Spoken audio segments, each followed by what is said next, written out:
그러므로 너희는 이렇게 기도하라. 하늘에 계신 우리 아버지여, 이름이 거룩히 여김을 받으시오며 나라에 임하옵시며 뜻이 하늘에서 이룬 것 같이 땅에서도 이루어지리이다.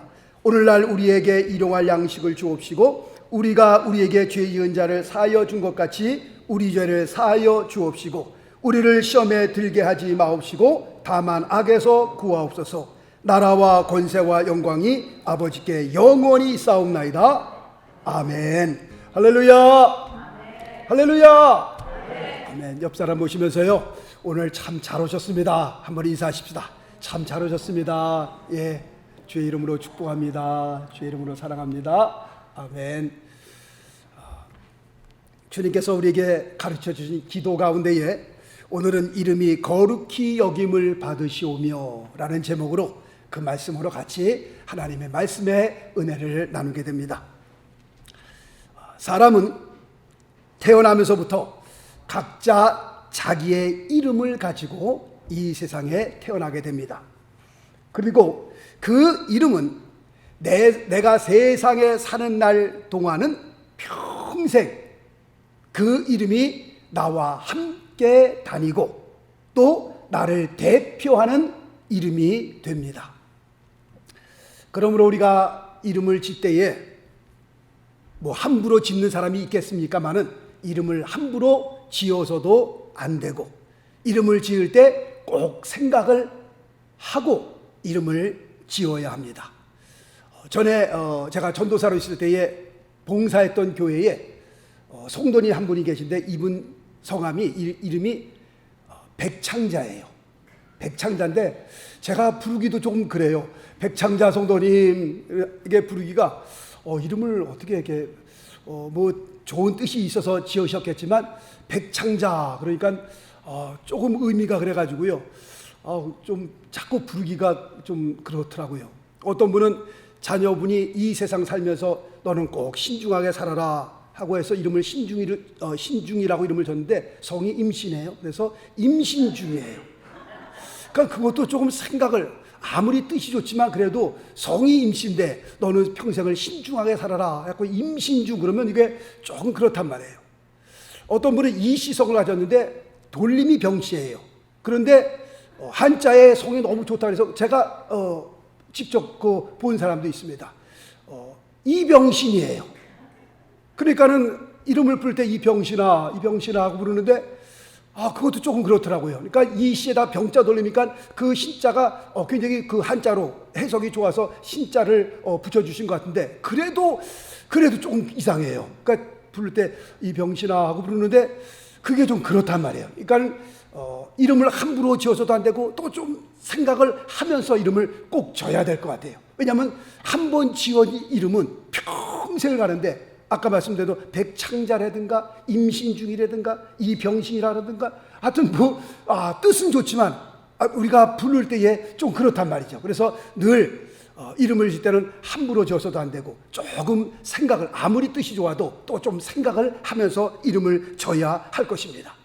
제가 아는 분은 할아버지가 이름을 지어주셨는데 옥편을 가지고 그분 말로는 6개월간은 그 할아버지가 막 끙끙대면서 그냥 이름을 어떻게 줄까 손자 이름을 하든 6개월 동안을 끙끙대면서 이름을 지어주셨는데 6개월 만에 그 이름을 딱 짓고 난 다음에 얼마나 막 골똘히 막 신중하게 그 이름을 지으려고 애를 쓰셨던지 쓰러지셨대요. 그냥. 그래서 지어진 이름이 염자, 일자, 두자, 염일두라는 이름을 지어주신 거예요. 근데 그 할아버지가 참 지혜스러운 게 그 다음부터는 쉽습니다. 염일두라고 이름을 짓고 난 다음에 그 동생이 나오니까 이름이 염이두예요. 그 다음에 또 동생이 나오니까 뭐예요? 염삼두예요. 그 다음에 또 동생이 나왔으면 아마도 염사두라고 적겠죠. 염사두, 염오두, 염육두, 염칠두, 염팔두, 염구두, 염십두. 그런데 동생이 하나 둘로 끝나서 염이두, 염삼두로 끝났습니다만은 그 할아버지 참 지혜롭다. 염일두 딱 짓고 난 다음에 그 다음부터는 그냥 나가는 거예요. 그냥. 하여튼 성경에도 보니까요 그 이름의 중요성에 대해서 강조하고 있더라고요. 하나님은 그 이름의 중요성을 아시고 사람의 이름을 바꿔주신 일이 몇 번 있으십니다. 자, 화면 볼까요? 아브라함이라고 하는 그 이름을 하나님께서는 아브라함이라고 바꿔주셨어요. 아브라함이라는 뜻은 열국의 아버지요, 모든 민족의 아버지라는 뜻입니다. 사레도 똑같습니다. 사레를 사라로 바꿔주셨습니다. 그 사라라고 하는 뜻은 열국의 어머니다, 모든 민족의 어머니라는 뜻이에요. 그 다음에 또 보니까는 야곱도 이스라엘로 바꿔주셨어요. 이스라엘이라는 뜻은 하나님과 겨루어 이겼다라는 뜻을 갖고 있습니다. 그 다음에 시므온을 베드로로 바꿔주셨어요. 베드로라는 뜻은 반석이란 뜻을 가지고 있습니다. 이와 같이 하나님께서도 그 이름의 중요성을 아시고 그 이름을 바꿔주신 일이 몇 번 있었던 것을 보게 됩니다. 그리고 이 사람의 이름에는 명예를 가지고 있습니다. 그러므로 이름에 대한 명예훼손죄는요, 정해진 값도 없습니다. 명예훼손죄는요, 부르는 게 값입니다. 그러므로 사람이 가지고 있는 그 이름은 굉장히 중요한 겁니다. 그 이름에 나의 명예가 달려 있는 겁니다. 그렇다고 할 것 같으면 하나님의 이름은 어떻습니까? 사람의 이름에도 그렇게 큰 명예가 있는데 자기의 이름을 더럽혔다고 해서 명예훼손죄를 걸고 나가는데 하나님의 이름은 과연 어떻습니까? 하는 겁니다. 혹시 성경에 하나님의 이름이 몇 번 기록되어 있는지 혹시 아세요? 성경 한 페이지당 하나님의 이름이 몇 번이나 나오는지 혹시 아세요? 쭉 계산을 해보니까 성경 한 페이지당 하나님의 이름이 약 6번씩 나옵니다. 한 페이지당 6번씩 나오는 하나님의 그 모든 이름은 어떤 이름이에요? 거룩한 이름이에요. 거룩한 이름. 얼마나 거룩하냐? 히브리 민족들은요, 하나님 성경을 쭉 써내려가다 하나님의 이름 야훼라고 하는 이름이 나오면요, 얼마나 거룩한지 붓을 놓고 가서 손을 씻고 와서 다시 하나님의 이름을 쓰는데 그 야훼라고 하는 하나님의 이름이 너무 거룩하니까 아도나이, 그 하나님의 이름을 그렇게 기록했습니다. 그만큼 하나님의 이름이 거룩한 이름입니다. 성경에 나온 기록되어 있는 모든 하나님의 이름은 거룩한 이름이다 라고 말씀을 드립니다. 예수님께서 우리에게 기도를 가르쳐 주실 때도 오늘 말씀을 보니까 뭐라고 말씀하세요? 하나님의 이름이 거룩히 여김을 받으시오며, 너희가 기도할 때에는 하나님의 이름이 거룩히 여김을 받으시오며 라고 꼭 기도해야 할 것이다 라고 우리에게 기도를 가르쳐 주셨습니다. 그러면 하나님의 이름이 어떻게 우리의 삶을 통해서 거룩히 여김을 받을 수 있을까요? 우리가 기도만 그냥 그렇게 하면 하나님의 이름이 거룩히 여김을 받는 겁니까? 그렇지 않습니다. 주님께서 우리에게 기도를 가르쳐 주실 때에 그 기도 가운데에 하나님의 이름이 거룩히 여김을 받으시라고 그 기도를 가르쳐 주셨는데, 어떻게 해야 그 이름이 우리의 삶을 통하여 거룩히 여김을 받을 수 있을까요? 그것은 우리의 삶과, 하나님의 이름이 거룩히 여김을 받는 것은 우리의 삶과 연관을 가지고 있습니다. 자, 말씀 볼까요?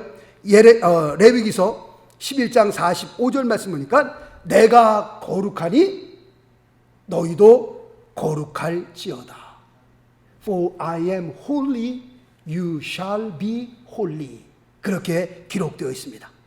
거룩한 하나님의 이름은 우리의 거룩한 삶을 통하여 거룩히 여김을 받게 되는 겁니다.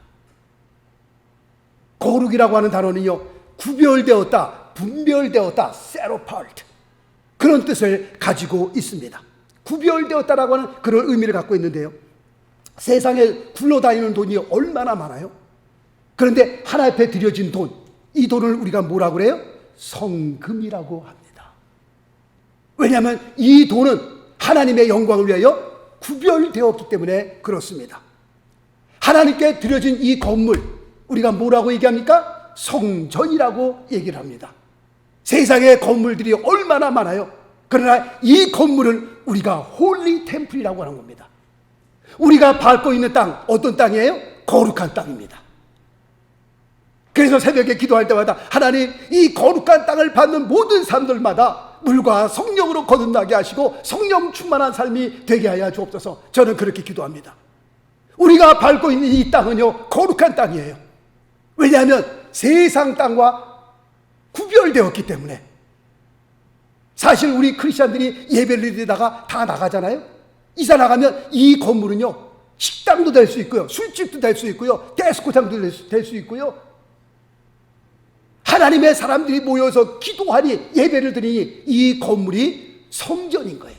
거룩한 건물이 되는 겁니다. 하나님께 바쳐진 물건들, 우리가 뭐라고 얘기하는 겁니까? 성구라고 얘기를 합니다. 여기 있는 의자들, 이 마이크, 여기 스피커, 모든 것들이 다 하나님 앞에 드려진 물건들이기 때문에 어떤 물건이에요? 거룩한 물건이 되는 겁니다. 세상에 마이크가 얼마나 많아요. 노래방 가보세요. 얼마나 많이 있습니까? 그러나 이 마이크는요, 하나님 앞에 드려진 물건입니다. 그래서 성구라고 얘기를 합니다. 그렇다고 할 것 같으면 거듭난 우리의 삶, 하나님 앞에 드려지는 우리의 삶을 뭐라고 얘기하고 있어요? 우리를 뭐라고 해요? 성도라고 얘기하고 있습니다. 세인트라고 하잖아요. 세인트. 세상의 수많은 사람들 가운데에 우리 성도들은 하나님 앞에 구별된 사람들이다 라고 하는 겁니다. 그러면 구별된 우리의 삶을 통하여 하나님께서 어떤 일을 이루시고자 하기를 원하느냐 말씀 보겠습니다.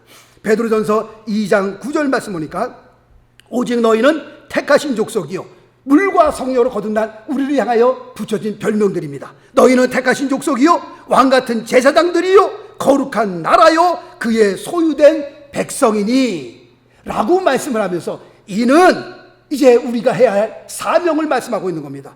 우리가 물과 성령으로 거듭나면서 택하신 족속이 됐죠. 왕같은 제사장이 됐죠. 거룩한 나라가 됐죠. 그의 소유된 백성이 됐죠. 그러면 우리는 어떻게 살아야 합니까? 설명을 합니다. 이는 너희를 어두운 데서 불러내어 그의 기이한 빛에 들어가게 하신 자의 아름다운 덕을 선전하게 하려 하심이라. 아멘이시죠? 하나님께서 우리를 거듭나게 하시고 하나님의 백성을 삼고 난 다음에 우리의 삶을 통하여 하나님의 그 아름다운 덕을 선전하게 하기 위해서 우리를 구원하여 주셨다. 그래서 우리를 제사장이라고 부르시고 택한 백성이라고 말씀하시고 그의 소유된 백성이라고 우리에게 별명을 붙여주신 겁니다. 다시 말씀드리면 이 세상에서 우리의 삶을 통하여 하나님의 거룩함을 드러내라 라고 하는 그런 말씀의 의미가 됩니다.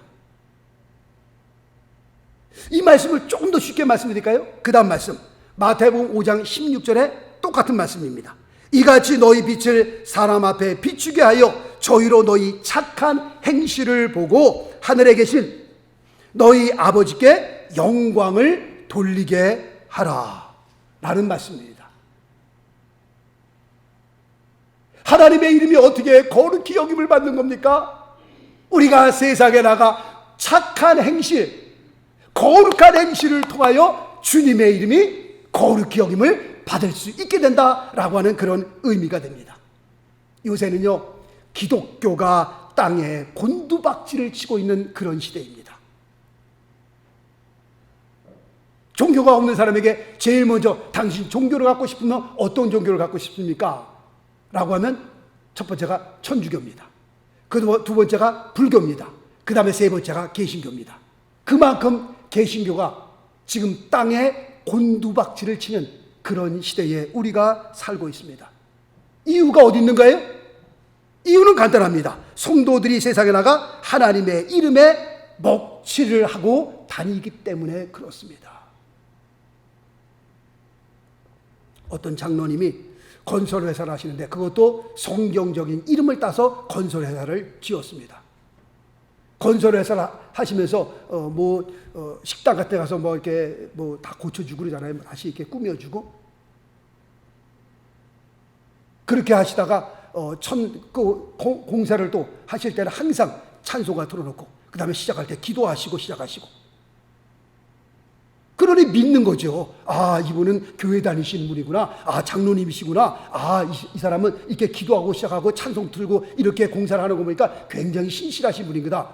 그렇게 생각이 되어지죠. 그 다음날 이 공사를 위해서 좀 한 번에 좀 돈을 다 받을 수 있겠습니까?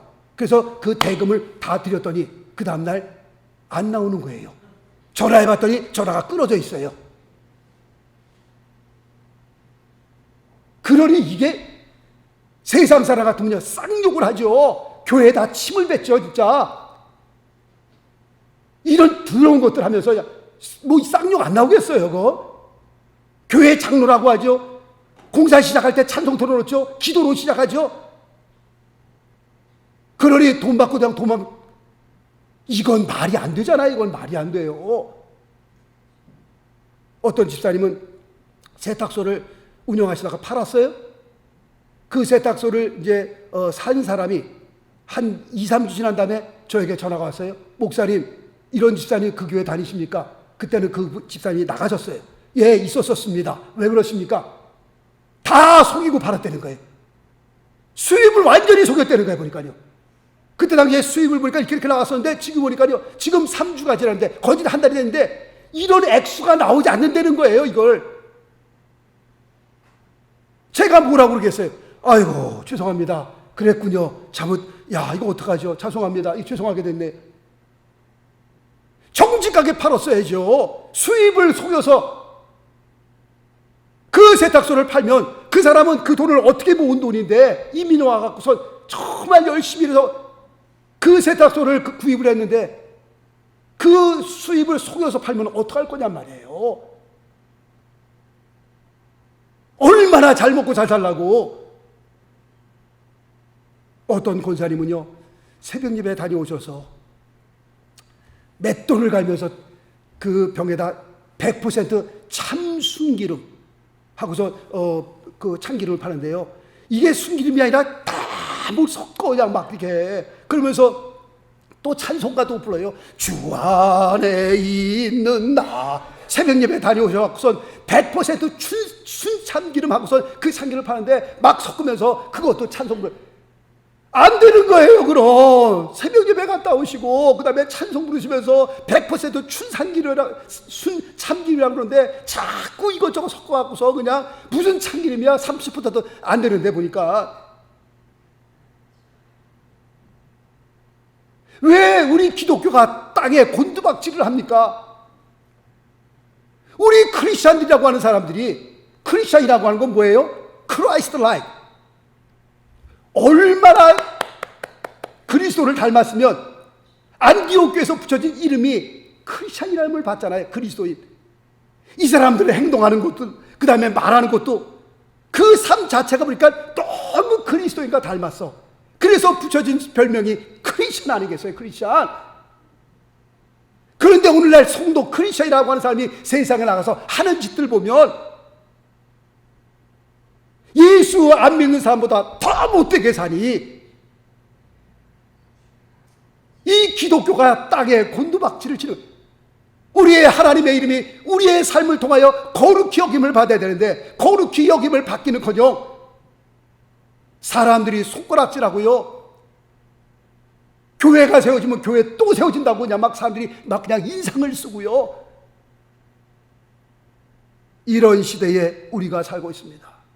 하나님 말씀 볼까요? 로마서 2장 24절 말씀 보니까 하나님의 이름이 너희로 인하여 이방인 중에서 모독을 받는도다. 우리의 삶을 통하여 거룩히 여김을 받아야 할 하나님의 이름이 우리의 삶을 통하여 지금 모독을 받는 그런 가운데에 우리가 살고 있습니다. 사람이 막 싸울 때에 옆에 있는 사람들이 뭐라고 얘기를 합니까? 싸우려면 어디 가서 싸워라?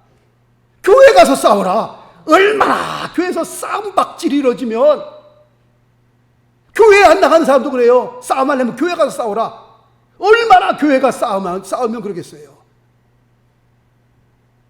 우리 교회는 싸움 없어서 그렇죠. 다른 교회 가봐요. 무섭게 싸웁니다. 싸움하는 거 보셨어요? 무섭게 싸웁니다. 교회에서요. 경찰들이 동원돼갖고요. 다 가서 막 맞고요. 막 그냥 뭐가 날아다니고요. 주먹질. 무섭습니다. 교회에서 싸우는 거 보니까요. 이게 예수 믿는 사람인지, 이게 정말 하나님의 교회인지 할 정도로요. 목사 설교하고 있는데요, 올라가서 멱살 잡고 막 끄집어내 그런 거 보셨어요? 넥타이 잡고요 막 그냥 이 새끼야 개새끼야 그러면서 끄집어내 그런 거 보셨어요? 그런 거요? 우리 교회는 의례스러우니까요 그런 거 전혀 보질 못하니까 여러분들 모르시죠? 다른 교회 가보세요. 엄청납니다. 무섭습니다. 막 정말 목사님 교회 안에서 그런 일이 일어납니까? 예, 무섭습니다. 예수를 믿으면요 사람이 변해야 합니다. 그게 정상입니다. 예수 믿기 전에는요 눈에 도끼가 막 그냥 살기가 흘렀던 사람도요 예수 믿으면 그 도끼 그 살기가 풀어져야 합니다. 그게 정상입니다. 예수 믿고 나면요 예수 그리스도의 영이 내 안에 임하면요 사람이 변화되는 게 정상이어야 합니다. 그런데 예수를 믿는다고 하는데도 교회를 나간다고 하는데도 점점 더 그 삶이 사악해진다? 그 삶이 점점 더 난폭해진다? 예수 믿기 전보다 세상에 나가서 더 사기 많이 치고요 더 강도질 많이 하고 이거 예수 잘못 믿는 겁니다. 정상으로 믿는 게 아닙니다. 예수 믿으면 사람이 변화돼야 돼요. 고종 때는요 크리스찬이 1%도 안 될 때예요. 그런데 이 고종이라고 한 사람이요 얼마나 크리스찬들을 신뢰했으면 궁 안에서 무슨 일이 벌어지면 뭐라고 얘기하는지 아세요? 걔 아무개 크리스찬 뭐 성도 없는 예수 믿는 사람 없느냐? 예수 믿는 사람 찾았다니까요. 누가 자기 죽일까 음식 사서 죽일까봐 선교사님들이 갖고 다니는 캠프스를 그때 따서 먹었다니까요. 그 정도로 아무도 안 믿었어요. 그런데 누구만 믿었어요? 선교사님만 믿었다니까요. 그때 당시에 그 크리스찬들이 사회에 미친 영향은 대단했습니다. 어마어마했습니다. 그런데 지금 한국에 크리스찬이 지금 몇 %라고 그래요? 25%라고 그래요. 이거는 뭐 천주교까지 다 합쳐서요. 25%면 4명 중에 1명이 크리스찬이에요. 그러면 이 한반도 이 한국은요 완전히 다 천국이 돼야 되는 거예요. 뒤집어져야 되는 겁니다. 25%라고 얘기함에도 불구하고 지금 기독교에 대한 그 인상은요 점점 더 땅에 곤두박질을 하는 겁니다. 교회 안 믿어요. 이제는요 목사, 장로 안 믿는다니까요. 이제 그런 시대에 우리가 지금 살고 있는 겁니다. 얼마나 예수 믿는 사람 나가서 그냥 못되게 굴었으면요 하나님의 이름이 우리의 삶을 통하여 거룩히 여김을 받아야 되는데 지금 이 시대에는 하나님의 이름이 우리 크리스찬이라고 하는 그 이름 때문에 모독을 받는 그런 일들이 오늘날 벌어지고 있습니다. 다니엘서 6장에 보면요 다리오라고 하는 사람이 왕의 자리에 오르게 됩니다. 이 사람이 왕의 자리에 오르면서 그 나라를 통치하기 위해서 120명을 세웁니다.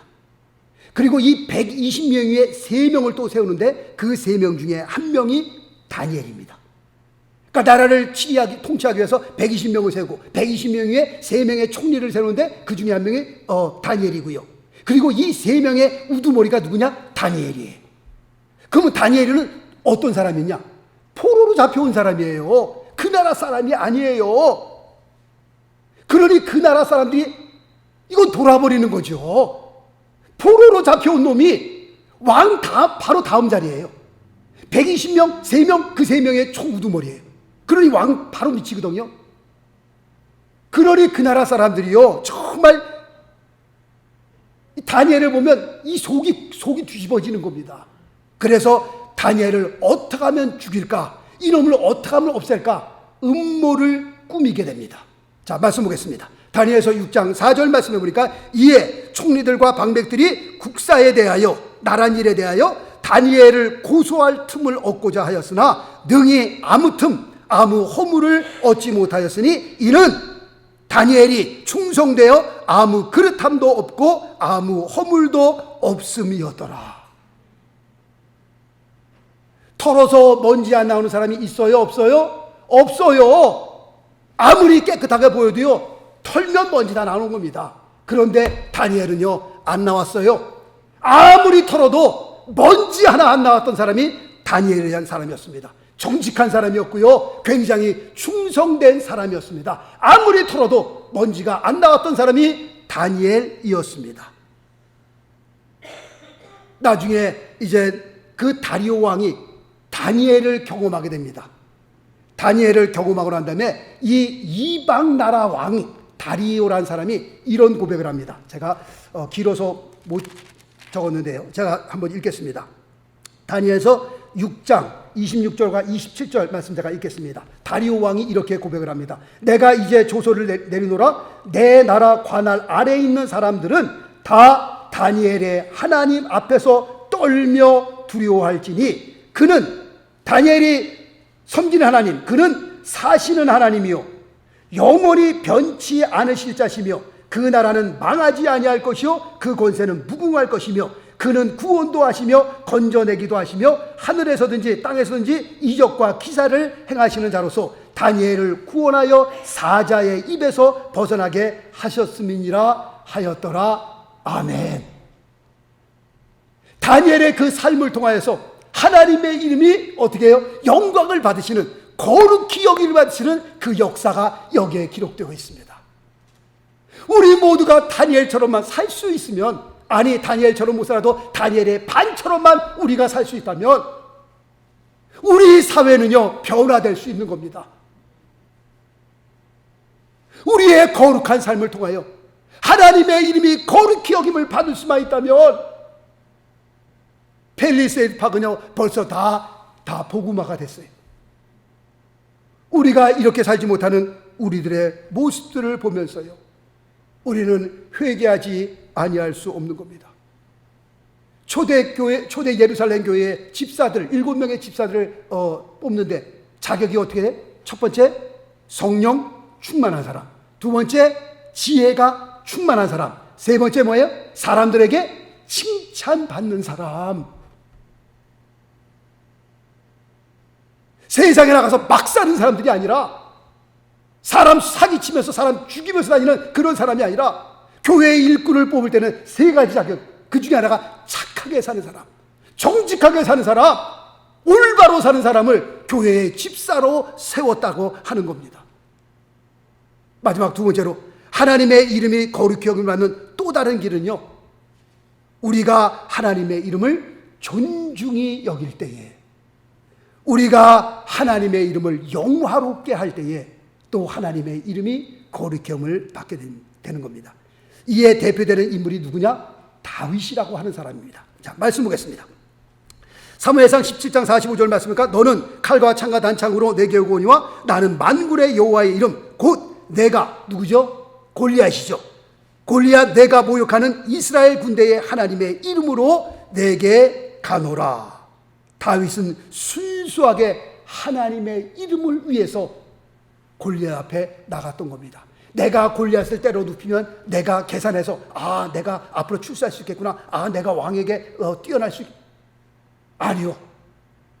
순수하게 하나님의 이름을 위해서, 하나님의 거룩한 이름을 위해서 다윗이 골리앗 앞에 나갔던 겁니다. 하나님의 이름을 위해 싸우며 하나님의 이름을 거룩하게 했던 사람 또 누가 있나요? 이방 선지자 850명과 기도하면서 싸웠던 엘리야라고 하는 사람이 또 그랬습니다. 그리고 우상에게 절하지 아니하고 끝까지 믿음을 지켰던 사드락, 메삭, 아벳느고가 또 그랬던 사람들이었습니다. 하나님의 이름을 영화롭게 하고 하나님의 이름이라면 자기의 목숨까지도 내었던 그런 사람들이었습니다. 이런 사람들 위해서 제가 또 한번 읽습니다. 말라기서 3장 16절과 17절 말씀을 제가 또 읽겠습니다. 잘 들어주시기 바랍니다. 하나님의 이름을 영화롭게 하고 하나님의 이름을 위해 싸운 자들을 위해서 이렇게 성경은 말씀하고 있습니다. 그때에 여호와를 경외하는 자들이 피차에 말하매 여호와께서 그것을 분명히 들으시고 여호와를 경외하는 자와 그 이름을 존중히 생각하는 자를 위하여 여호와 앞에 있는 기념책에 기록하셨느니라. 만군의 여호와가 이르노라. 내가 나의 정한 날에 그들로 나의 특별한 소유를 삼을 것이요 또 사람이 자기를 섬기는 아들을 아낀같이 내가 그들을 아끼리니 라고 말씀하고 있습니다. 하나님의 이름을 위해 싸웠던 다윗, 내가 그들을 아끼겠다는 거예요. 내가 그들의 이름을 내 기념책에 기록하겠다는 겁니다. 중요한 것은 하나님의 이름이 어떻게 거룩히 여김 받는 거예요? 그냥 기도만 하면 거룩히 여김 받는 거예요? 아니요. 주님께서 우리에게 가르쳐 주신 그 기도처럼 우리가 세상에 나가 우리의 거룩한 삶을 통하여 하나님의 이름이 거룩히 여김을 받을 수 있는 겁니다. 이 세상에 거룩하신 분은 오직 한 분, 하나님 밖에는 없습니다. 하나님은 거룩하신 분입니다. 그러므로 내가 하나님을 경험했다라고 하는 그 말씀의 의미는 내가 하나님의 거룩함을 경험했다는 그런 의미가 됩니다. 내가 거룩함을 내가 경험했다, 그 말씀의 의미는 내가 하나님을 경험했다라고 하는 그런 뜻이 됩니다. 그러므로 내게 경험되어진 그 하나님의 그 거룩하심이 우리의 삶의 거룩함으로 나타나서 하나님의 이름이, 우리가 믿고 섬기는 그 하나님의 이름이 거룩히 여기를 받는 놀라운 축복이 우리의 삶에 가득하게 되시길 예수 그리스도 이름으로 축원합니다. 기도하겠습니다.